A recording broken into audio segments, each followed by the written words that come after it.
Hey guys, let's discuss new problem from dynamic programming, which is called house robber 2. Okay, so we have seen house robber 1, and the difference in this problem and the earlier one is that just a small difference. Okay, so in earlier problem you cannot rob adjacent houses, right? But here the house arrangement is circular. Okay, so for example, that is only this difference is there. So for example, if 2 3 2 is your are your houses, right? So here 2 3 2, this after this 2, this first element is coming. Okay, so that means that, see, the rule is you cannot rob adjacent homes, right? So if you're robbing this one, you cannot rob this. Okay, and then if you're robbing this one, then again you cannot rob this one because they are adjacent, they are circular. Okay, so after this last, first will come. So it means that you need to solve this problem by using two subproblems. Okay, your first subproblem will be 2 comma 3, first and second element, and second is 3 comma 2. Why? The reason is, see, if you're taking this 2, okay, then you cannot take this one because these two are technically adjacent, right? They are in circular. So this is something like this 2 3 2. So if you're robbing this one, okay, you cannot rob this, and you cannot rob this one as well, right? So because they are adjacent, so it means that either you can take these two,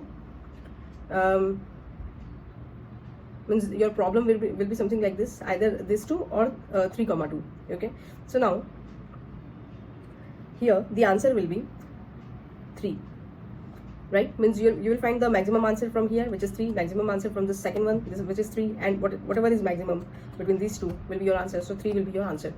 Okay, so let's check how we do this, how we solve this using recursion. After that, tabulation form. Okay, so recursion top down, tabulation bottom up, and then space optimization. Three things. If you understand recursion, then DP and space optimization is ditto. Okay, just with the small changes. So for example, you have this robe function here. Okay, so you have one robe function here, and you would be given a number array. So let's say your number is 2 3 2. Okay, these are your homes.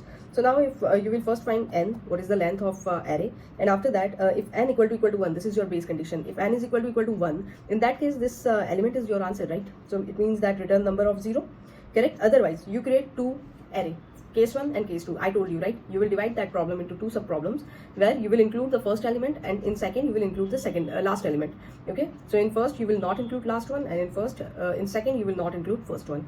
So here case 1, the size will be n minus 1, n minus 1. Why n minus 1? Because you are not including either first or second. That's last. That's why. And then you will initialize this case 1 and case 2 array.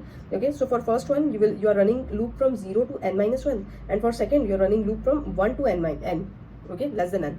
So 0 to less than n minus 1, and 1 to less than n. Okay. And then so in case 1, what will be the answer? Number of I, means you are including 0th element, and in case 2, I minus 1, the answer is number of I.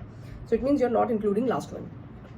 Okay, and then you will run this solve recursively. Okay, solve function recursively. In first one you will give case 1, in second one you will give case 2. So now this one will become your two subproblems. Okay, and what is happening in solve function? See, if index is less than 0, okay, where index is the length of the array. Okay, if it is less than 0, then you will return 0. If it is equal to 0, then you will return the first element, number of I, 0. Otherwise, okay, there is two condition. Either you pick that element or you don't pick that element. Okay, tell me one thing. If you have these three functions, okay, and if you are picking this element, so you cannot pick, and this is your n minus 1, n minus 2, let's say. Okay, so now if you're picking this element, you cannot pick this element, right? And you have answer till here. So you will add the value of this n into the answer which you got from this subarray. So what will be the condition? If you are picking it, okay, then number of index, whatever you have the value in number of index, means this one, okay, plus you will again run this solve function, whatever solve function will return for this part. Okay, answer for this part. So it will be running for index minus 2. This one will be your index till here you need to find, and then you will again pass that num array. So this is the condition when you're picking that element. If you don't pick that element, then if you're not picking this one, then you will get whatever answer is coming till this subpart, right? So what you can solve, you can tell that solve index minus 1, comma, num array. That's it, right? This is your pick condition, this is your non-pick condition, and for this pick and non-pick, whatever is maximum, that will be your answer. Very simple, right?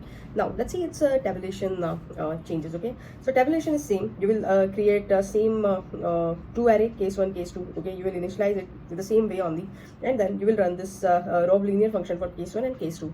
Now what is happening in robe linear function, you will first find the length of the array. Okay, if n equal to 1, then you will return number of 0, the same base condition. Otherwise you'll create one DP array. Okay, now here in tabulation, in dynamic programming way, you create one array, right, instead of solving the problem again. So DP of 0, so this is your so you have one DP array. Okay, so your zeroth value, zeroth index value will be number of 0, and first index value will be whatever is maximum, 0 or 1.